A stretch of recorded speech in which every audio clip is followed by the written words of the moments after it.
Hello, welcome. everybody, and welcome to episode 2 of the podcast between Sheldon and myself. I've freeze-framed and am doing a little introduction over the top of this before we get into it. Sheldon will do an introduction as we kick off. There's about 5 minutes of barking from my dogs coming right early on during Sheldon's talk. We've decided to leave it in because there's some utility in seeing how I deal with this. I have 2 livestock guardian dogs, they're Tibetan Mastiffs. We have my neighbour who has a new car coming past the front of the house, which causes my dogs to bark. They don't recognise the car yet. They're not sure why it keeps coming to our house. And then my male dog's nemesis dog is off-leash in the field opposite our house and is walking directly towards my office window where we are sat doing our chat. So there is much barking for a while, but as I said, there's utility in showing how I manage that. And for the most part, I don't try and stop or interrupt the dogs. But once I've determined that Rollo is just being silly and is over the top and is not doing anything fundamentally Tibetan Mastiff in guarding, he's just being uppity for no reason, I do interrupt, and I want to show how that happens. You'll see it visually as well as hear it, and I want that in because it shows how I do my process. I'm afraid that means you're going to have to put up with a bit of barking to start with. That's just the way it is. Oh well, let's get on with the show. Everybody to episode 2 of Beyond Behavior, which we have named the podcast now. And I'm here with Pete. And today we're going to be discussing aversives as well as Ivan Balabanov's training without conflict system. So I have recently finished Ivan Balabanov's course. It was very expensive, and it was very valuable in some ways, but it left a lot to be desired in other ways. I'm not going to get into my criticism of the course in this episode because it's like a long discussion, but I will say that I do believe that Ivan is one of the greatest dog trainers to ever live. I have a lot of respect for him, and I'm glad that I took the course. However, because I haven't paid the extra $5,000 or $6,000 to fly to Florida and do the exams, I cannot claim to be one of Ivan's trainers. We're going to get some barking. That's all right. I'll be honest. Oh, my neighbour. Excellent. My neighbour has got a new car. The dogs don't recognise it yet. All good, all good. You two are having fun doing this. I don't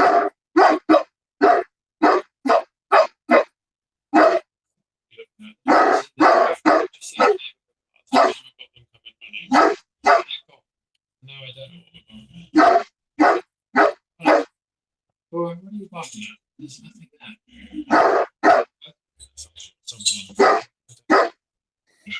We'll wait for Rollo to finish. There's not really a lot of point trying to intervene. Does he need to check it out? I'm not letting him out the front off leash if there's someone out there. There we go. Yeah. Hello, Tora. The Tora's just come and nose bumped my hand for those who can't see. She's just down here. So something livestock guardians will do. It's an oddity. When they finish doing their little uppity barking or guarding thing, they will come to you, and I don't think it's an appeasement. It's kind of like, yeah, okay, everything's all right now. We'll seek your not approval, but a bit of attention. That's how my pit bulls are as well. Yeah. But my Malinois German Shepherd mix, he hears stuff outside, even like a cat screaming, and he doesn't care. It's very interesting. I don't know why, but he just does not care at all. He might bark like because Tom is barking, like if Tom is really going crazy, my pit bull. But anyways, so I cannot claim to be one of Ivan Balabanov's certified trainers because I'm not. I haven't passed the exam. I'm not one of the professional trainers. But I have worked my way through most of the course material, and I've been doing a lot of. I've taken my time with it. I've gone really in depth on, like he has a 6-minute video on Conrad Most. It's like, well, I should probably read the book, right? Yeah. He has like a couple hours on B.F. Skinner and a lot of interesting studies. It's like, well, I should probably read some B.F. Skinner, right? So I really took my time with it, and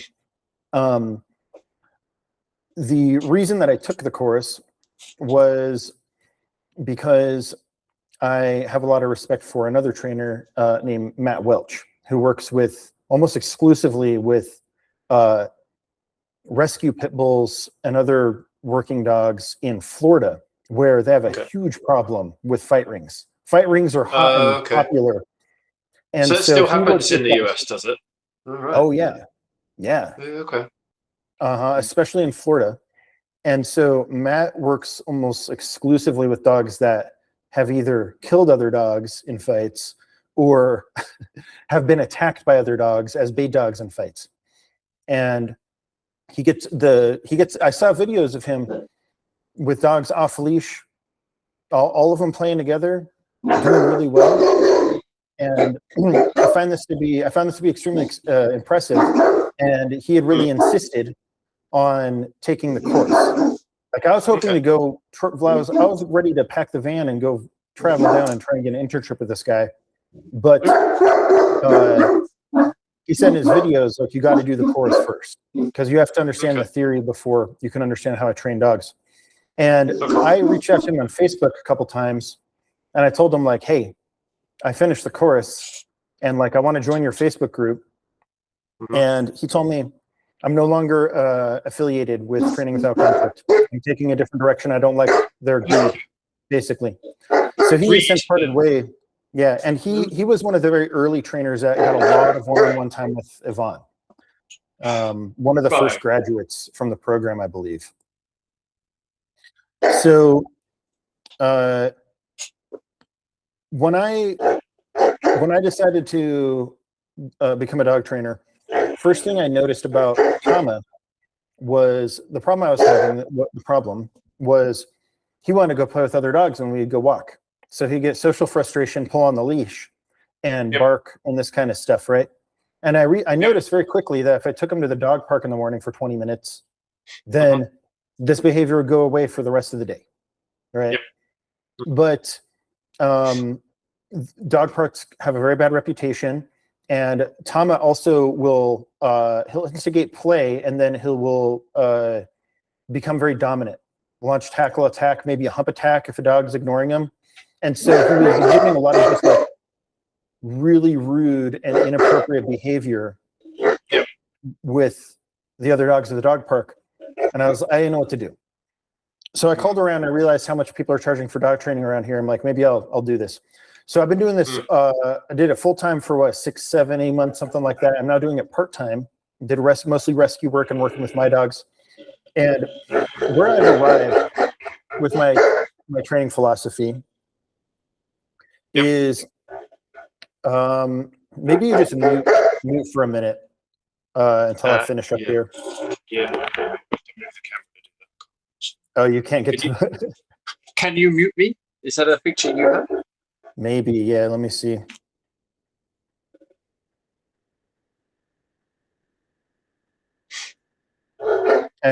Let's.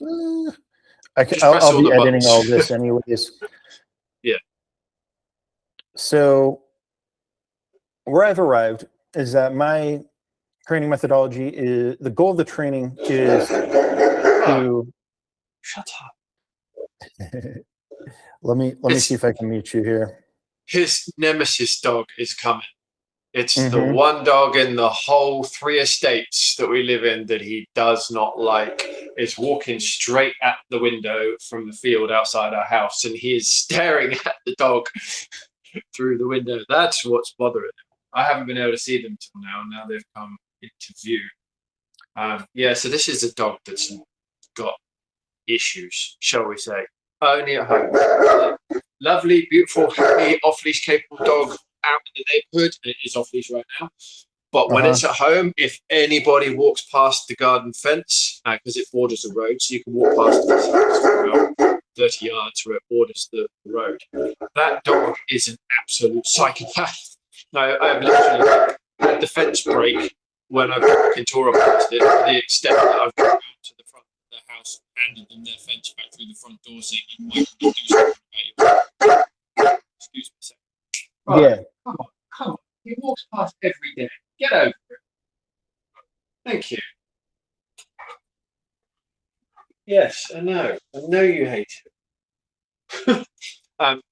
He's done the same to Rollo. So I didn't take the fence around that time. But Rollo, unlike Tora, doesn't feel the need to remove himself from said situation.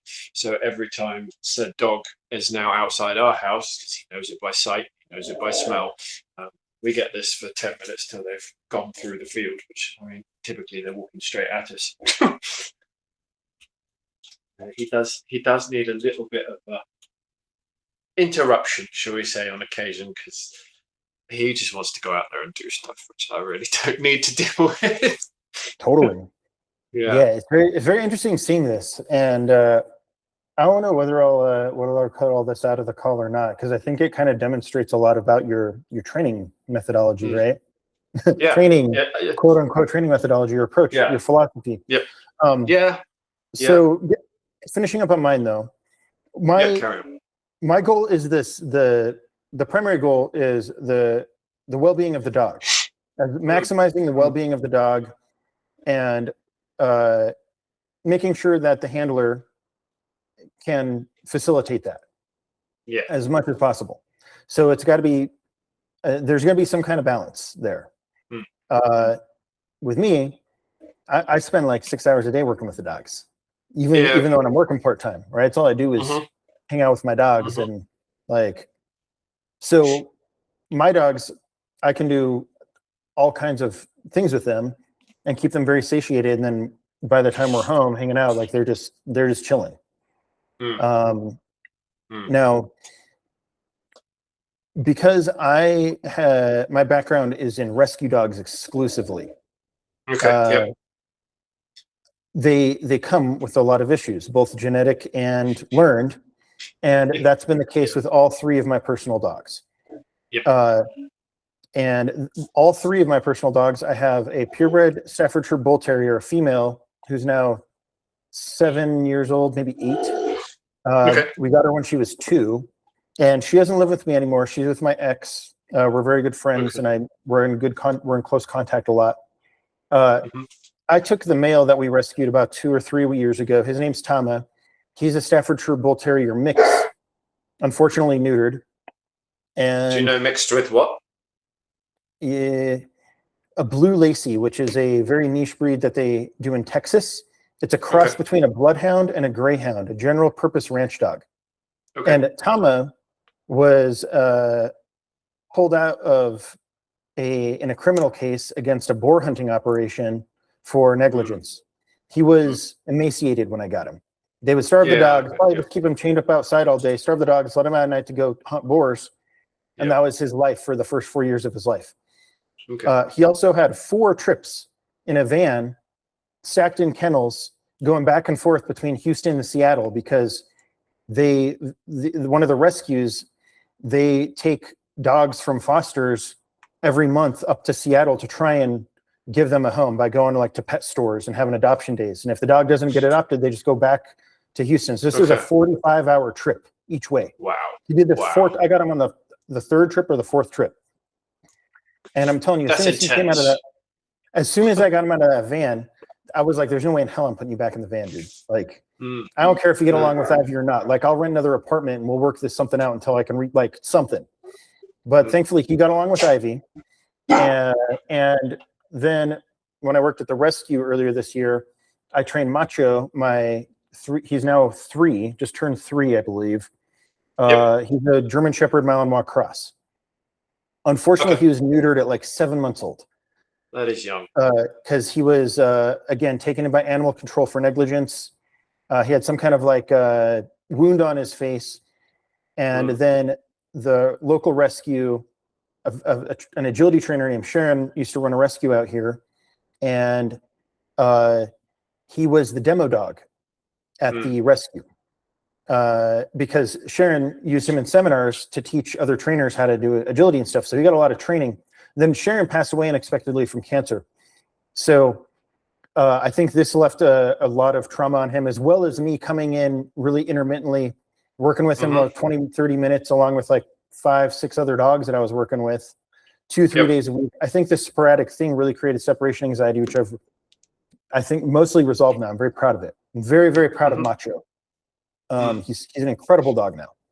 And so what, like going back to my training philosophy, I'm trying to maximize the well-being of the dog. I can put a lot of time into letting the dogs do what they want so that they can be calm and respectful when I need them to cooperate with me when we go out in public or whatever, right? Mm-hmm.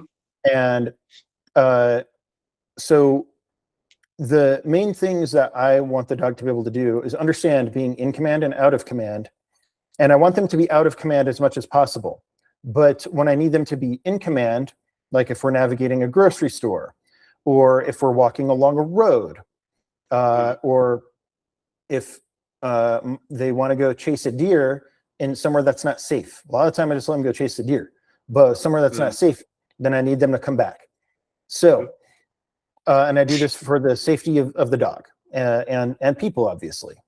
And with the intense genetics that these dogs have, I have not been able to do this without using aversives. No matter how much satiation and how much time out in the forest, out in nature that I do every day with them, no matter how many dogs I've introduced them to, there are still situations where the drive is so high that they lose control and they are starting to do something that's unsafe. And that's when I introduce a punishment. My favorite being the e-collar, because I believe it's safer than the prong collar. And it's also something that they understand very clearly, and that I can, it allows me to take the dogs out into the forest off leash and be confident that I can call them back if we encounter somebody on a horse or we encounter deer, whatever. And so I have the dogs trained to, I use an audio cue, which means recall. And if they ignore the audio cue, then I use the lowest level of stimulation possible to get them to come back, which on the cheapy collars is like the lowest setting that there is. On the Dogtras or the other ones, it's actually a little bit, maybe like a little bit higher depending on the dog. But very rarely do I have to use this. And this is very consistent with how Yvonne teaches it. A lot of dog trainers who rely on aversives to control dogs, they use e-collars all the time to maintain the control of the dog, bossing the dog around, right? For Yvonne and for myself, this is like a surgical tool that is used only in very specific situations. And what I decided is that I'm only using the e-collars not to train specific behaviors, but only to enforce a recall when I need it. And that's pretty much the only time I use aversives. Now, I do also have my dogs conditioned on a no. So if Tama or Macho were to start barking right now, I could tell them enough, no, and they would settle down, and that would be the end of it. And Yvonne's approach to teaching the no is very interesting, which is the no must be understood in such a way that the dog immediately understands that escalation of the unwanted behavior is not going to get it what it wants. So typically when he teaches the no, he does this in a situation where he can remove what the dog wants. So you give them the no, and rather than like slamming them on the prong collar or zapping them on the right, you remove the thing that they want, like going and getting the toy, for example. So one of the drills you can do is get a ball, put the dog in a sit and a stay, and then throw the ball and force them to wait until you release. Give them a release command, and then they can go get the ball. So my dogs understand release command as well. And then if they are not cooperating, then you take the ball away, and that's part of the process for teaching the no. So my dogs, basically the commands they know are sit and stay, come back to me, no, and enough, kind of mix between the two. They know both of those. Yep. And I'll also give them guidance while we're walking, like, hey, this way, come with me, over here, this type of thing. Yep. Other than that, I haven't taught these dogs how to do much of anything, nor do I care to, because my ego's not invested in dog sports, or there's nothing particular I want from the dog other than the dog to be safe and happy, because I rescue dogs. It's what I do. And this is How my business is going to work with this, I don't know yet. I'm still working through that. So that's my approach overall.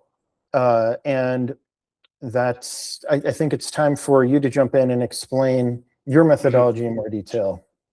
Yeah, okay. Thank you. Let's do that. Yeah, that was a good monologue. Well done. That was impressive. I don't have a history with many rescued dogs. I've certainly never owned one. My 2 dogs I've had since they were 8 weeks old. So rescue dog experience is only those who have come to seek help from me as clients. But I have exactly no issue with your statement that rescued dogs come with issues. Of course they do. They've been through quite often what amounts to hell and back. They've been abandoned or they've just been abused since day one. So of course, yeah, that holds true. So what is my method as an outline in that respect? As I said last time, it's all about focusing on getting the dog to trust you, respect you, so that you are the leader in the relationship.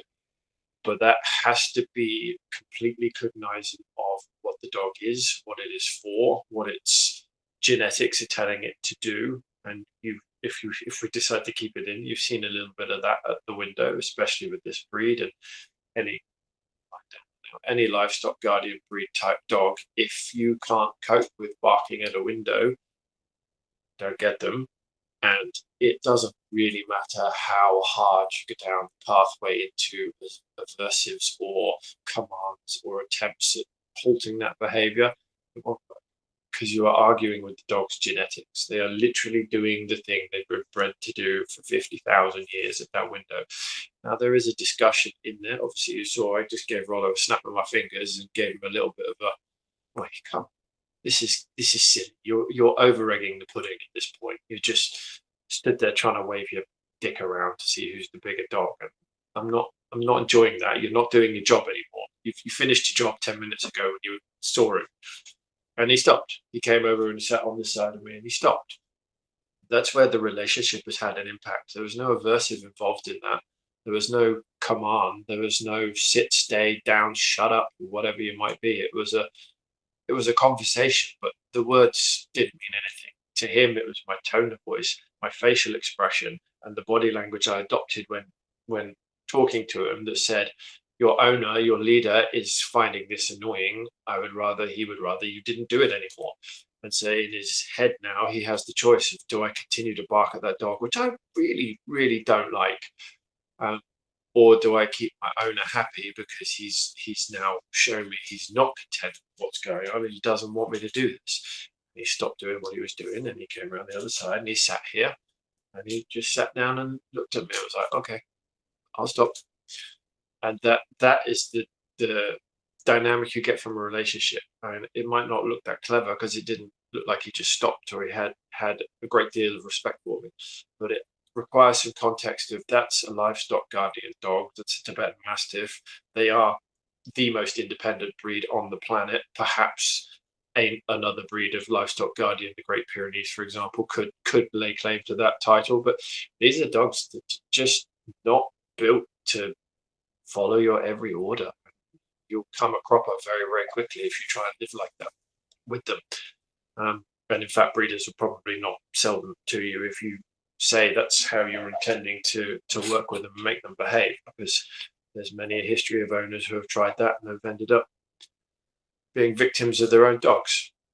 So if we were to come into the scenarios you noted, so you've got rescue dogs, they've got high drive. You particular have sought out some very, very high drive dogs. Yes, certainly the pit bulls fall into that category, as do your Malinois, shepherds, etc., etc. There's lots of working dogs which have intensely high drives in various different areas, be that drive to move animals, drive to dish out violence, whatever it might be. They have high drives. Where would I go with that? So as you've alluded to it, that you took them to dog parks, you were trying to fulfill and satiate the needs they have as a breed. Yes, totally agree with all of that.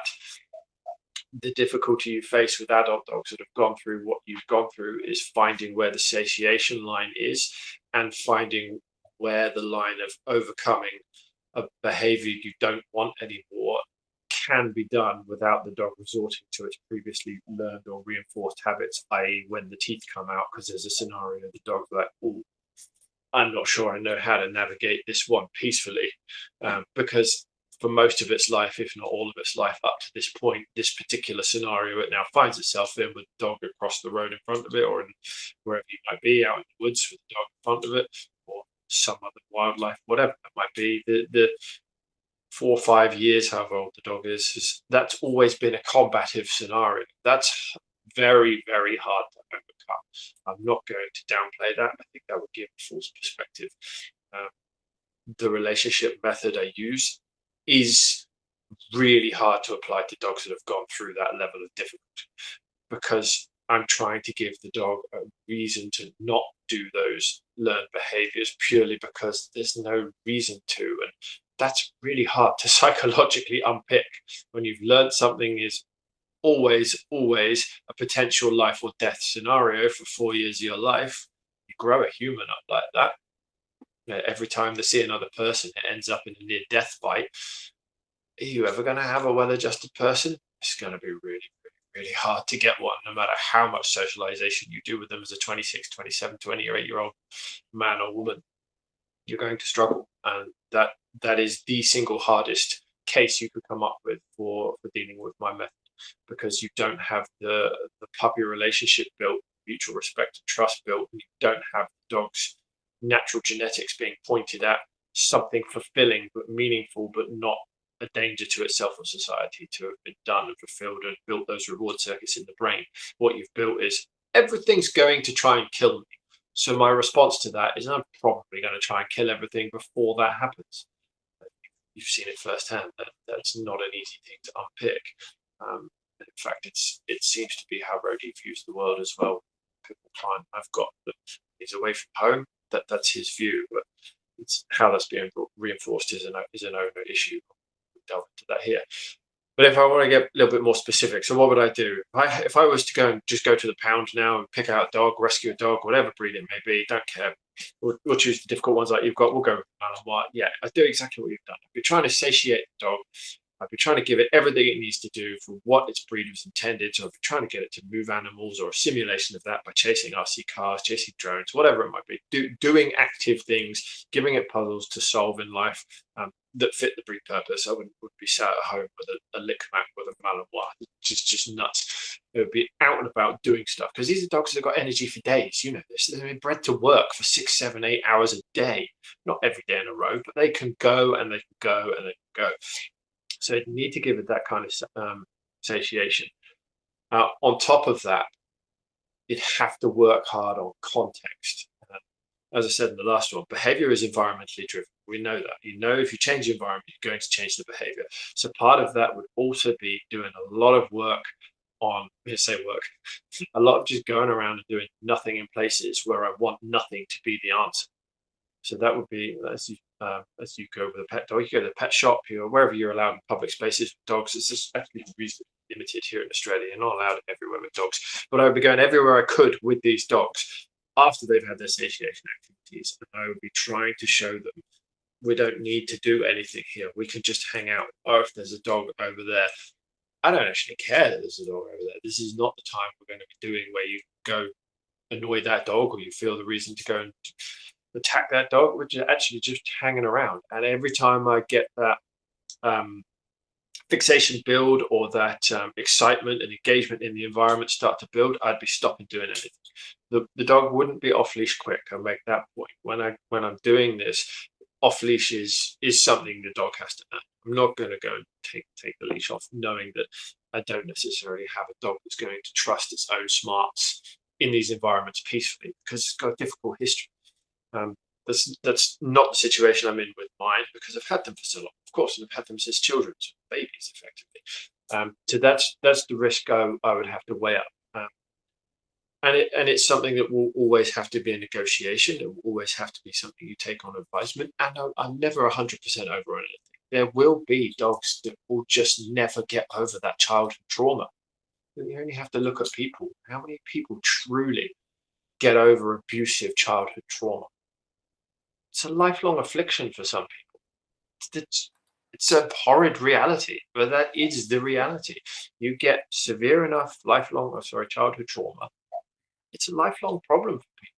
And so Yeah. with dogs having a very similar, not quite the same, but very, very similar brain makeup to us, the question is entirely applicable and relevant is, can this dog ever truly overcome its childhood trauma? And you have to be honest and say sometimes perhaps the answer to that is no. And then that, as an owner, becomes your responsibility to say, well, actually, this dog can cope in these situations, loves going to the dog park, but it's going to get too rough. It's going to get dominant with some dogs. So I'm going to have to be a little bit restrictive of who I let this dog interact with and when I do it.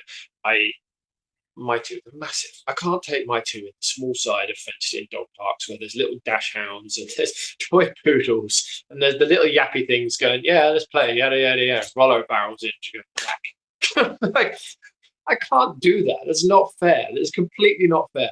Rollo doesn't mean any harm, but he's massive. And he was bad enough when he was a puppy at 40 odd kilos, and he went bouncing into a young heeler of a similar age to him. I think they were both about a year old at the time.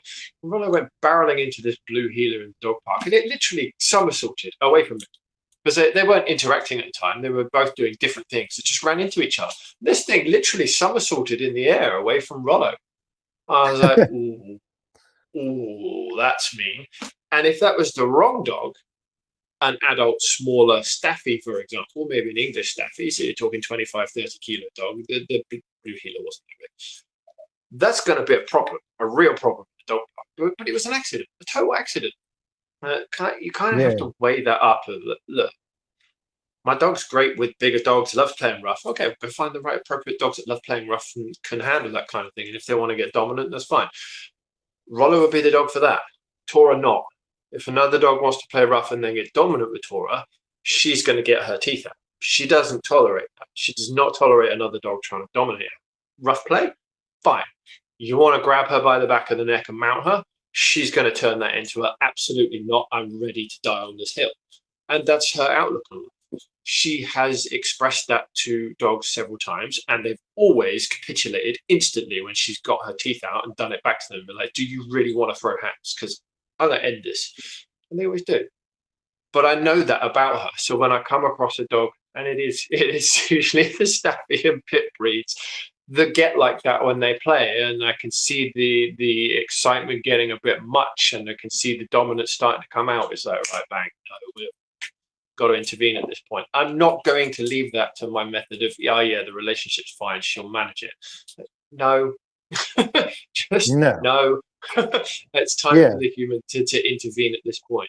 Now with Rollo, I could do that because he's a different dog and he's also massive. But because he comes with the calmer side of the personality, when a dog tries to get dominant with him and nasty, he diffuses the situation 99 times out of 100. He will just like, I don't want this. And he'll just walk off.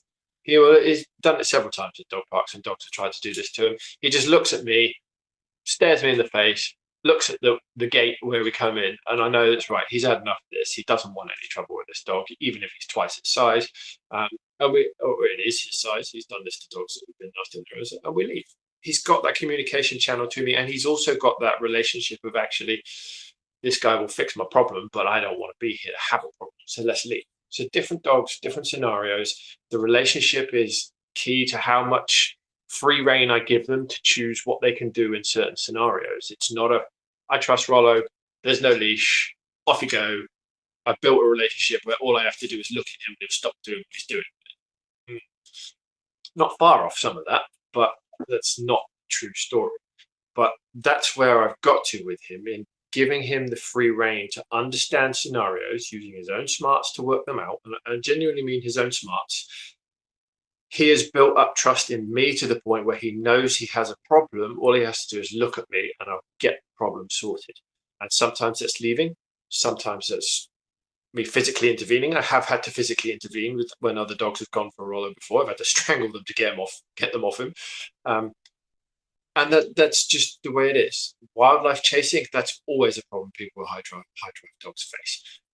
Rollo no different, Tora no different. They both used to chase birds when they were young. They both love to chase ducks. I don't know why water birds, they don't really care about land birds, but water birds were a thing. And as you alluded to, what you've done and hasn't necessarily got to where you expected or wanted it with your dogs.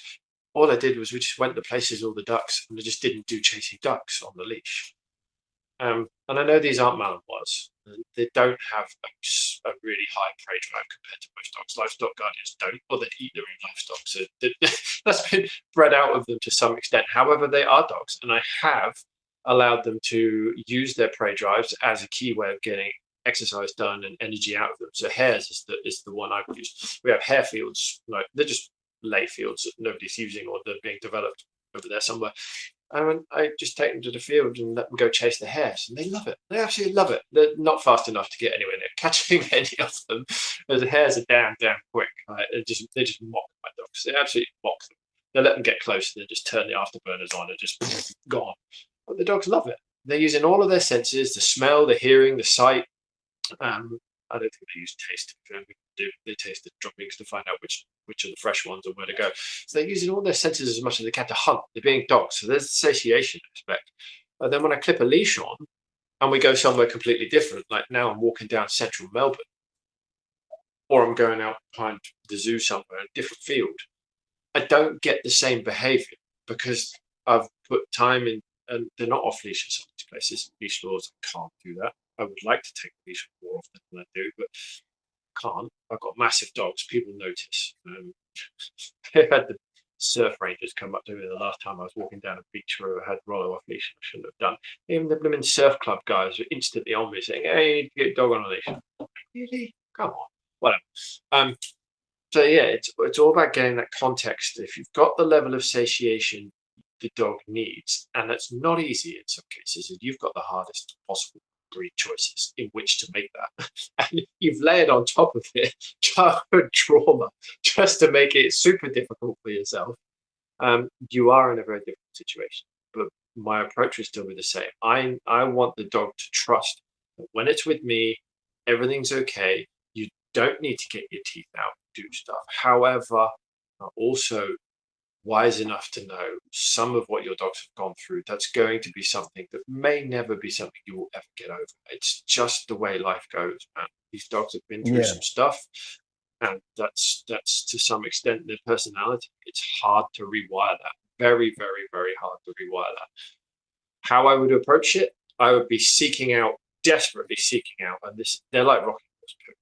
I would be seeking out people with genuinely confident dogs. I don't mean the boisterous, outgoing, happy-go-lucky golden retriever, bounce in your face, touch it with the paw, boot noses. No, I mean calm, collected, assured dogs. This guy in particular, he's probably too good at this for his own good. So we had an anxious pit mix come up to us the other day outside a dog park, who the owner was saying, "I'd love to meet your dog. My dog, he's okay with other dogs. That's why we're here. He can play with other dogs, but on leash he can be a bit fun." I said, "That's fine. Come over." What this freaking idiot does, he just lays down in front of this dog, and the pit mix had its mind blown. It stood there. And it looked at him literally not quite nose to nose. Rollo decided he didn't want to do a butt sniff and a nose beat. He just looked at the dog, huffed, and just lay down in front of it. This pit mix just didn't know what to do. It actually started shaking. The pit mix stood there loosely. It wasn't like being held back or anything. It stood there, looked at him, looked at me, and you could just see the body started vibrating. Yeah, you don't know. You have no idea what's happening.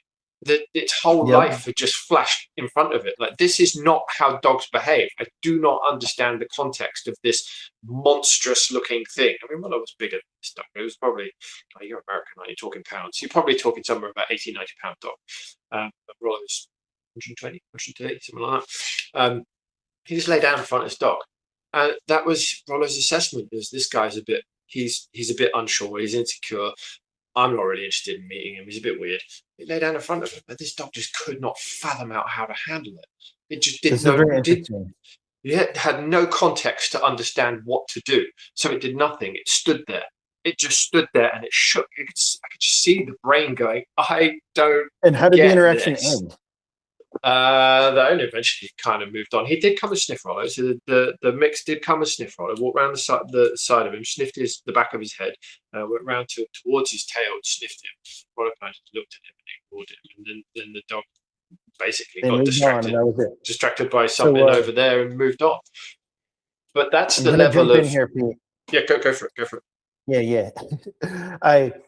So first of all, for viewers and for you, if you've never seen the TV series Dog Impossible, it's very interesting. There's a guy in LA who runs a training facility, and he only uses socialization with other dogs.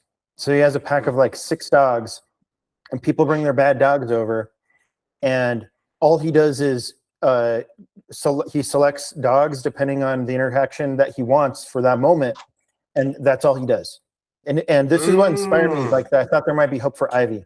Because Ivy, as soon as we got her, she was trying to kill like every other dog she saw.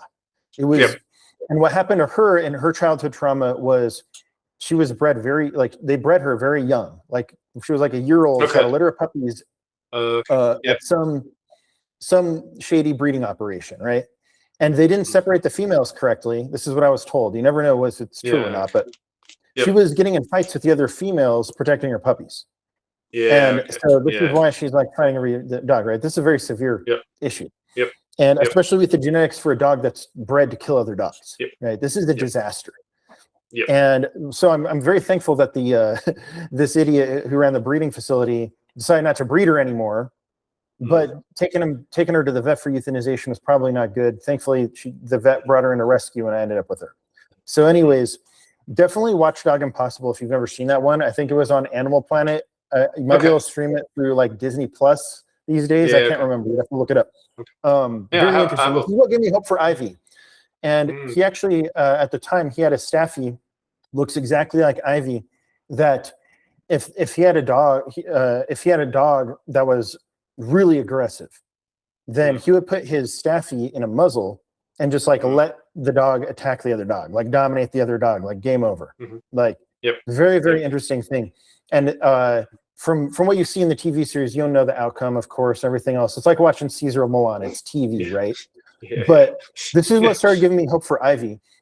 And I called a bunch of trainers, and like all the stuff that they told me to do is like, try giving her a treat to distract her, blah, blah, blah. And like I said, we went to group classes where she was just fine around all the other dogs because she didn't perceive them as a threat at that moment. And so there was no way to like, every trainer I talked to just had no idea what to do. I didn't even bother, right? Eventually I got into training dogs later, and I did some work with her. I'll talk about this some other time. What I want to do is kind of summarize where we're at so far. So we agree, and I think Yvonne would agree as well, that suppression doesn't work. It's correct. It has severe limitations, right? Especially the higher the drive the dog, the less likely suppression is to work in the long run, and it builds resentment towards the handler, contaminates the relationship, and just amplifies the situation. This, I think, undoubtedly we agree on.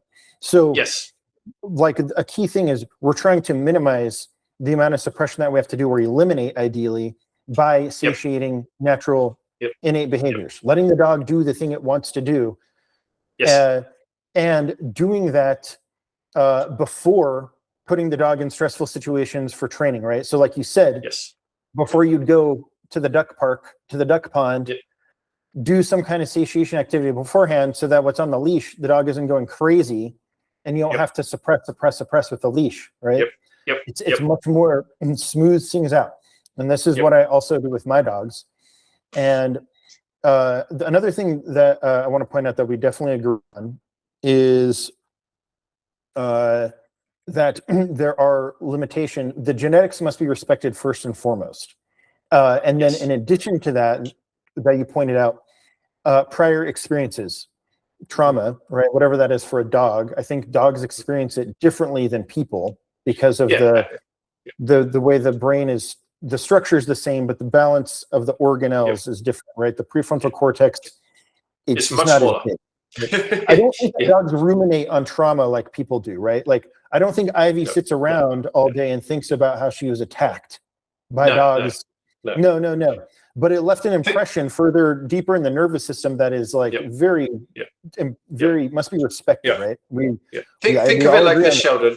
If I may, just quickly, think of it like this. So a dog's conscious is about a fifth the size of a human's conscious. So they don't think about trauma in a conscious way like humans do. They don't necessarily constantly relive it. What happens in the deeper recesses of the brain, where what they went through has become learned, it forms neural pathways which lock in effect. And to unlock those neural pathways which form through the learning of the horrible experiences, you have to form new ones around that. The only way you form new ones around that is by getting the dog to feel a different emotion, and you therefore need to go into those scenarios where a successful outcome is a calm one, and then they want to repeat that, because the behavioral law is no animal actually wants to expend energy or have adrenaline dumps or stress.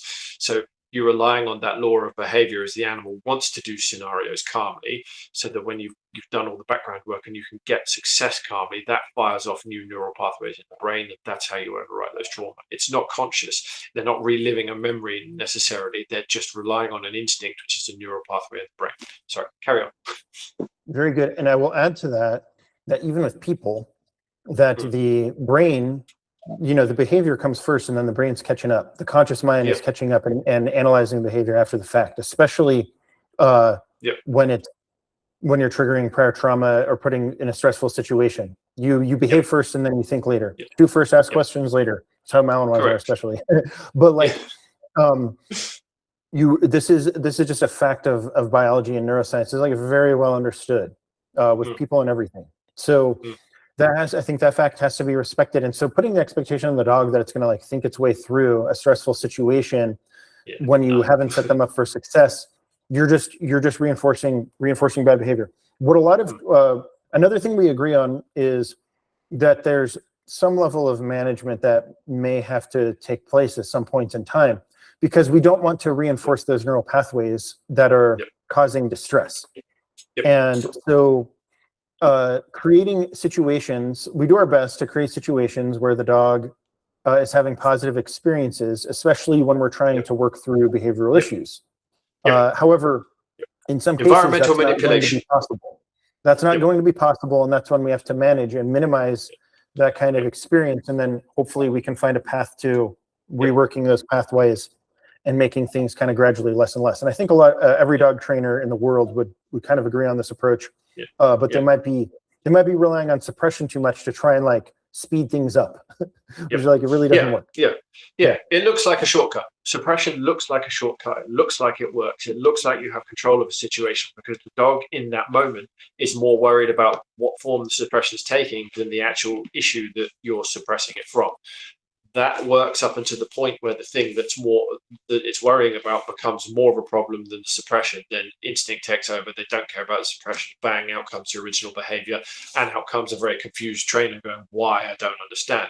It's because you didn't solve the issue, you suppressed it. Now the environment is a stronger reinforcement, probably negative, than the suppression. Ergo, of course, the dog's now dealing with the environment, not with what you're trying to do. Yeah. So I'm going to give a concrete example.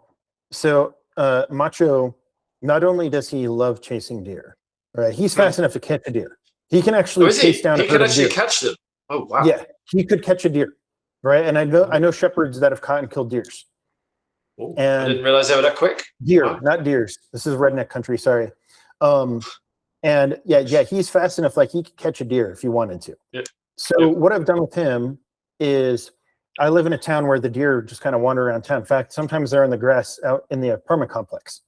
And so I get him on the flexi lead, and hopefully I've done some time in the forest beforehand where he's off leash. He can do whatever he wants, and he can chase squirrels and whatever else he finds out in the forest. Then we go find some deer on the flexi lead, and when he sees the deer, I will let him fixate. And when he's approaching the end of the flexi lead, I'll give him a command to recall. And then either he'll hit the end of the flexi lead, or he'll come back to me. Either way, it's a punishment, frankly. And then once he is in obedience with me, and he's coming back, because he will recall eventually, like very quickly, honestly. Like he'll hit the end of the lead and then he'll turn his head and he'll come right back to me, because we do a lot of recall training. And then I'm like, okay, let's go get it. And we go and I let him chase the deer a little bit if it's safe, right?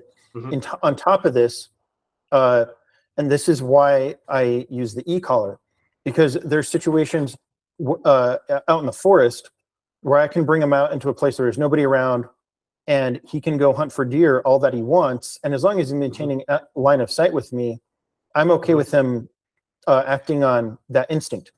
And but at a certain point in time, I got to be able to call him back, and no amount of shouting is gonna bring him back. And so having the cue to bring his consciousness back to me and off the deer to do the recall is invaluable, because I'm trying to maximize the amount of satiation I can give him, right? And maybe this is totally wrong. Maybe I shouldn't be doing this at all. I honestly don't know. I think every dog trainer that I know would probably tell me not to do this because I'm reinforcing a bad behavior that I don't want, and I should just suppress it. Like he sees a deer, and I should just blast him with the e-collar, or keep him on the leash, or manage it by keeping him away from deer. But if I made that decision, like Macho's never going to see deer again, he's never going to chase deer again, then he's going to displace this behavior onto squirrels, cats, birds. He's going to find something else to do. And in fact, he's killed a squirrel, he's killed mice, other rodents, and this doesn't bother me so much.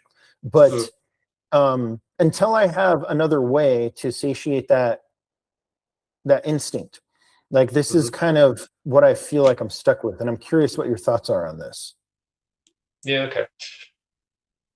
It is a difficult point. Are you reinforcing a bad behavior? I don't necessarily think so. So I know this is something that's been debated by many trainers, and I've watched some videos of them talking about it on YouTube and read a few bits and bobs here and there too. As far as I can ascertain, the argument comes down to, if you allow a dog to express its genetics in any way, you're reinforcing it, and that dog will expect to be able to express those genetics in any environment in which it finds the thing that it was doing, in your case, deer. We can also apply that Balabanov, so fair, let's apply it to sheep too, herding sheep. And the healers are fairly notorious for this too. They start herding humans if they've got no outlet to herd sheep. There seems to be one side of the camp that says don't ever let a pet healer or a pet collie go and herd stuff, because they'll carry on that behavior in inappropriate contexts. I don't subscribe to that notion. I think dogs are far more intelligent. It's not quite the right word. Far more context aware than them. The dog knows when it's at work and when it's not at work. They're completely and utterly capable of making those distinctions. But that's predicated on somewhere they have an outlet to do that. So let's bring that back into your scenario. So my two, I do something similar. I said it's hares. They're allowed to go chase hares off leash in fields that are designated. That's an okay thing to do. If we come across a hare walking down the main street in town, no, you're not chasing that. We're not doing that. And I haven't ever seen a hare down Main Street. The closest thing I can apportion that to is a completely new form of wildlife my dog had never seen before. When we were walking along the beach, there was a albatross just paddling around in the shallow water. Well, I'd never seen a bird this big before. Absolutely huge, great thing. Not very far away, so he could reach it if you were paddling into the water. And it piqued his interest. So up goes the head, and he toddles on off. And he realizes he's in the water, and it's now looking at him. It's starting to swim away. I didn't say anything. I was like, okay, this is interesting. Let's see what he does. He ended up not chasing it, but he could have. He absolutely could have.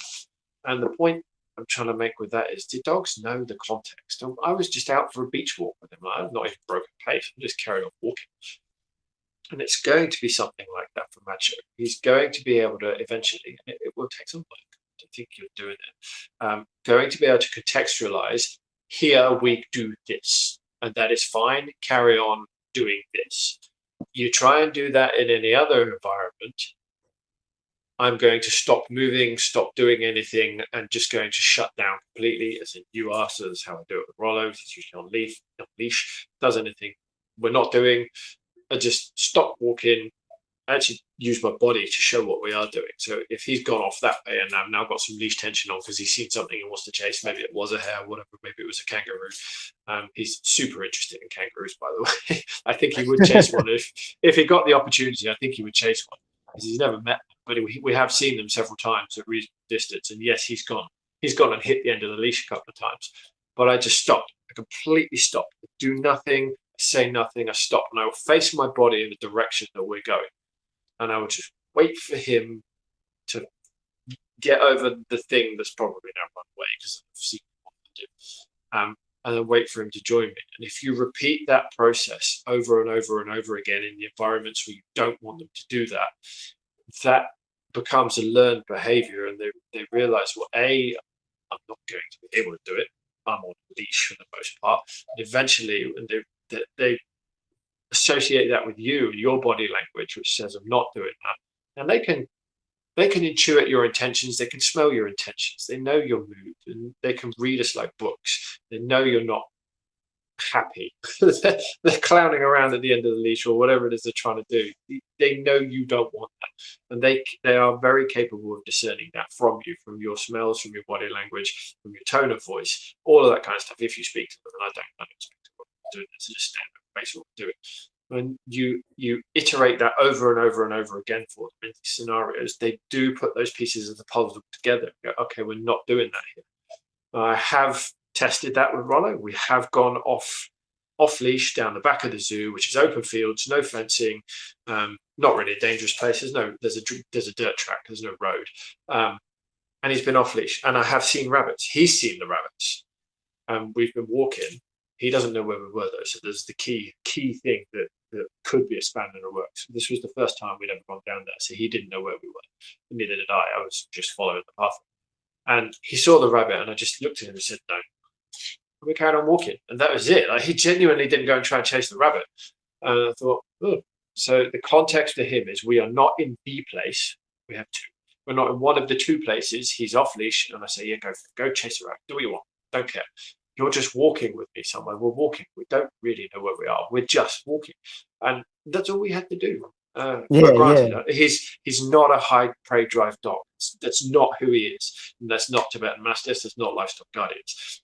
So it took a lot of work to get there. So if I extrapolate that to a high drive dog like Mal, going to be an absolute, a lot of work. It's going to be intensely more work than it would be with a livestock guardian dog, which, although they still have that instinct to chase and they love it, it's not something which is at the forefront of their brain. They're bred to do. He's not bred to herd or move animals. But interestingly, in their original setting in Tibet, actually they do. They don't in the Western world, and they haven't done in the Western world for nigh on the 100 years they've been here. But in the Tibetan plateau, they are actually all-purpose farm dogs. They're not guard dogs per se, except for the temple guard dogs. It's complicated. But they are more like what's the word for? There's Great Pyrenees. They're more like Great Pyrenees. They can go and fetch an animal from the herd and bring it back to the herd if they've gotten themselves lost. Pyrenees do that. They live with the herd and they can and do shepherd the dogs, and they protect them, they guard them. The true Tibetan Mastiff actually does that same function, but in the West, that's not how they've been raised or treated, so that function is a little diminished. But in comparison to your dogs, way less drive. And so the work through my method of just iterating, we're not doing that yet. We're not doing that here. I know you have needs. I know you have drives. We're doing that here. Express yourself here. Go nuts. Go crazy. Now we're in this scenario. We're in this place. Okay, you've seen the thing you usually chase. Don't care. We're just doing this. I'm doing this. I'm just going to keep walking. And if you choose not to follow me, right now, I know I don't have the relationship that I think I do. I don't have the leadership or the influence of the dog that I want or I need to get this dog not to do that. Okay, we need to do a little bit more work. Do I need to do more satiation? Is this an underdriven dog in that respect?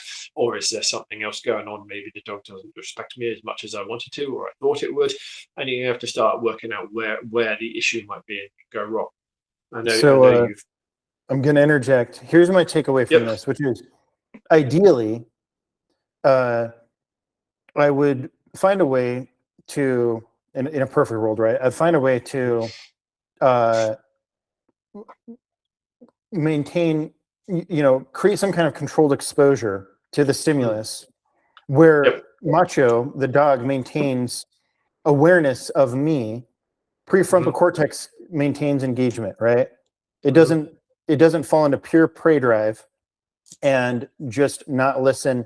Because what happens when especially with a working dog, when it's completely triggered by something that it really wants, all of this relationship stuff that you're talking about, frankly, it goes out the window, right? The dog doesn't hear you. The dog doesn't smell you. It is exclusively focused that I am going to chase that deer or that horse or whatever. And in a perfect world, like maybe I could like recreate this somehow. And maybe we can talk into techniques for doing this, right? There's certainly some things that Yvonne's trainers, the good ones, do to kind of gain this kind of control with the dog. Specifically teaching the out, I think, is a big one. But we'll talk about that some other time. But the overarching thing is why.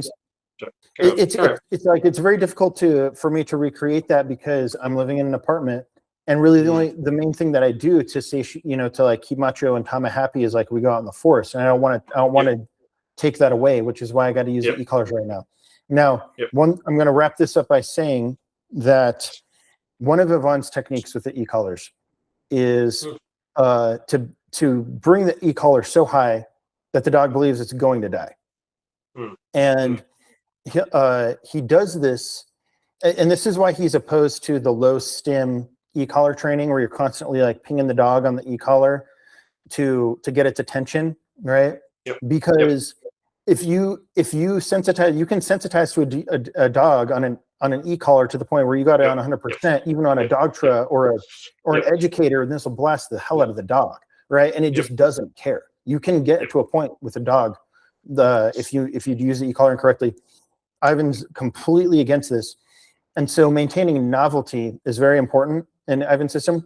But Yvonne says that if there's a behavior that must stop for the safety of the dog, and there's no way to create the circumstances to gradually train through that it's justified to completely shut down the dog with the punishment, with the e-collar. So, for example, Macho is not allowed to chase horses. Like, this is not allowed because he's going to buck some old lady off a horse. I'm going to have a lawsuit, right?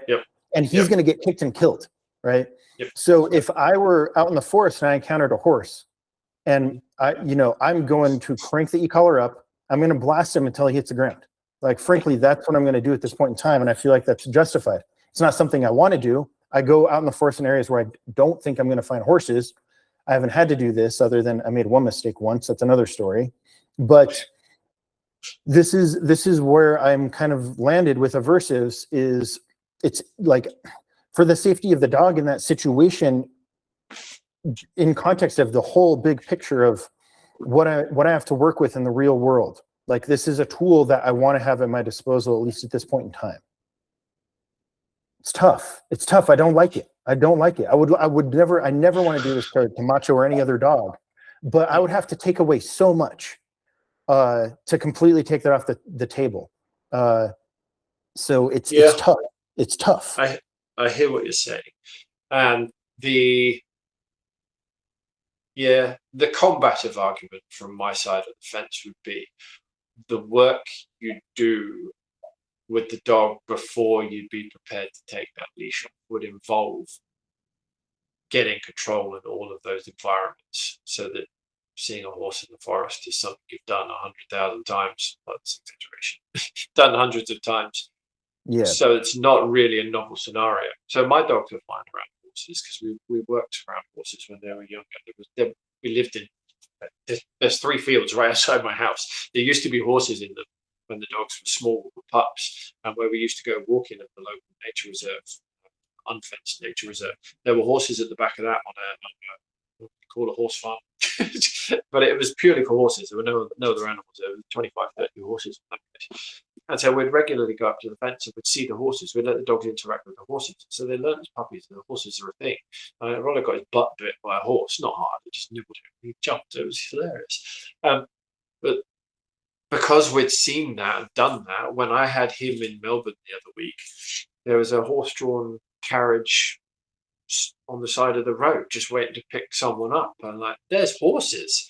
Like, how many dogs can you go into a central 6 million, 5 million people city and see a horse-drawn carriage right in the freaking middle? How many dogs are going to look at that and go, "Oh my word"?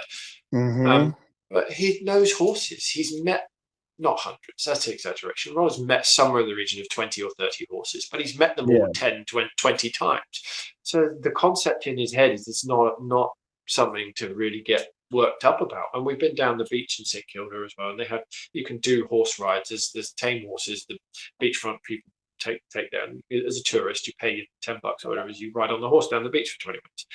You've seen them too. So to him, the context of a horse isn't a thing to get excited about because he's seen them, and we've done the whole, you can meet them, you can interact with them. They might nibble your butt. They're a bit bigger than you, so be a bit careful. But he got socialized to them. They're not a big deal to him. So if we come across one now, you don't really care. Yeah. But So that's where the argument from my side comes, is my dog's not going off leash in environments until I've been in those environments on leash to my satisfaction. Whatever that environment can throw at me, we've already had a good solid go at fixing up. And you'll never be completely proof. I'm not saying you will. There's always going to be something that throws a spanner in your works. However, when you've done enough of those iterations in enough different places and enough of those things in environments dogs struggle with, you do have an ability to rely on the bond for novelty. So if something novel crops up, the first thing either of these two are going to do is probably look at me and go, "What is that?" And then their instincts may kick in. Their instincts may not. Depends how scared they are, how excited they are, what it is. And if it's an inanimate object, I'm not even going to say anything. Like if it's a massive steel box just sticking out the ground and they don't know what that is, whatever, go and sniff it. If we now come across a herd of big red kangaroos, and these buggers are big, you're talking. I want to see one day. Yeah, they're taller than me, so you're talking somewhere in the region of 6 to 7 foot tall. And when they go on their tail, they're like 8-9 feet tall, and they weigh 250 to 350 pounds, and they can seriously kick. Yeah, basically like a bear, but they're not predators. They're silly little T-Rex front arms. But you don't want to mess with them. They are seriously dangerous. But to these two, if they come and they move in herds, because they come across them. They live in the outback. They don't tend to be around civilization. That's the smaller grey kangaroos, which we have seen several of. They come across the big reds, and they will defend their herd. But these two, I don't actually know what they're going to do. I don't know how they would react to that because we've never come across it. Yeah, and I haven't put that work in to be able to establish. Please don't go chase these. We're not doing that. That's not a thing I want you to do. It's too much work. It's too much work to go out and train that, and you don't need it, right? Exactly. I got to say, like, Pete, to wrap this up, like, I completely agree with you. This is a problem of my skill in combination with time. I've only had Macho for 4 months, right? So, like, time and being able to create, like, my goal is to get a ranch where I can actually have herding animals and I can have horses, right? And actually can do this and work through things like you have. But in the meantime, I have to use the crutch of the tool of the e-collar, and that's where I'm at. I don't like it, but I feel like you're it's using it to give the dog the freedom to go out in the forest. Yeah, you're using it the way it was designed, and that is a shortcut to control. Yeah, that's not meant to be a judgmental statement. That is the truth of the matter. That's what an e-collar is. It is a shortcut to, I don't have the requisite influence over this animal just because I'm me. So I need something to control things, because otherwise the loss of control could be dangerous. Step in the e-collar. I'm not judging you for that. That's just how they came about. That's what they're for. That's how it is. Yeah. And I understand why people use them. I do get that. I'm not trying to say I don't understand that. I do. I know why people use them, and I know the conclusion you've drawn here of why you've reached for them. I do completely understand that. But in the bluntest way of expressing it, that's what they are. They're a shortcut to control an animal because you don't have the requisite influence that you're searching for, the relationship you want, to be able to use that to influence the dog. And that's not a judgment. Again, you've got a 4-month-old sorry, you've got a rescue dog you've only had for 4 months. It's not a long enough time to build the relationship that you can genuinely influence a dog just because you are you and the bond you have with that dog. I understand.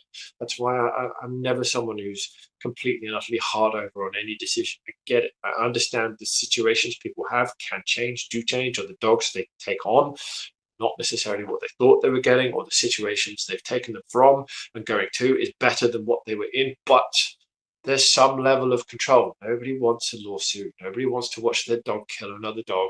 I understand all of those things. I do understand them. I'm not saying I'm an absolutist, don't have to do anything.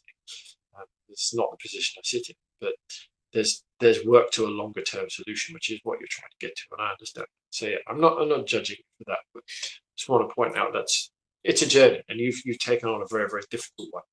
A very difficult one, Sheldon. Yeah. It's a lot. It's a lot. It's a very fun and very rewarding and very interesting. But I'm really concerned for the clients I'm going to meet one day who are never going to have the privilege of this much time and attention that I'm putting into Macho, and it weighs heavily on me on how I'm going to handle this once I start my business, right? But that's kind of where I think that's where we can wrap up the call on my side. Like I've discussed everything I want to. Is there anything else you want to mention before we wrap up, Pete? No, I'll finish with the one thing is remember where dogs came from with us. They don't belong in the modern world. You think, I know we all say we don't have time, but in our ancient lineage, dogs were a huge, huge part of our every single day life. Hours and hours would be spent either with your dogs or doing things for your dogs. I know in my breed in particular, they were independent, were set free to go and do their job at night, but the Tibetans considered them demigods. They lived with their people. They were kept with their people, and they revered them to an extent that if you didn't form a bond with your dog that enabled your dog to come back to you when you needed it to, or after it had done its guarding at night, you were considered a broken person. There's nothing wrong with the dog. Nothing wrong with the dog at all. They were always perfect beings, and they were and are what nature intended. And it was something wrong with the person if that didn't work. And you're right. Time is the most common excuse I hear. And sometimes it's an excuse, sometimes it's a reason. It's the most common thing I see of why people can't do things with their dogs. And when the more you read into the history of how dogs and humans became the codependent thing that we are, you realize that actually, if you're not turning things like your phone and your TV off, doing things with your dog as your primary spare time activity, do you really think you're doing the right thing? That's a lesson I learned. It's a lesson I learned. And it's also like the thing with, there's a big difference between where you are and where I am. This is one thing I've learned talking to you, because here in Central Oregon, especially in this town where I live, it's retirement age people who get working dogs, or it's like 75% rescue dogs that I've met, because I've done some assessments, right? I'm not doing any training. Like I just want to see the dog and see what's going on. And it's consistently people who for whatever reason, they've ended up with a dog that they cannot manage, they cannot control. And it's escalating to a point where it's getting dangerous, right? Like I see this over and over and over again. And my business has to be designed to work with this kind of client. And I don't know what that looks like yet. I'm still working on that, but that's the battle I'm going to be fighting over here, is like rescue dogs, prior trauma, high drive.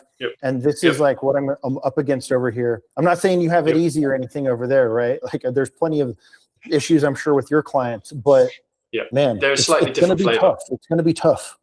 Yeah, it is tough. The hardest thing, I think I said to you before, the hardest thing is trying to reach through people and say, you need to make more of a change in your life to accommodate your dog. They should be your number one spare time activity. And if you're still watching TV, still playing on your phone, and you've got a dog with behavioral problems, think about that very carefully. But here the biggest problem is the culture in Australia is still predominantly dogs are outside animals. They don't come in the house. So people get dogs. They get dogs and they just chuck them out in the backyard.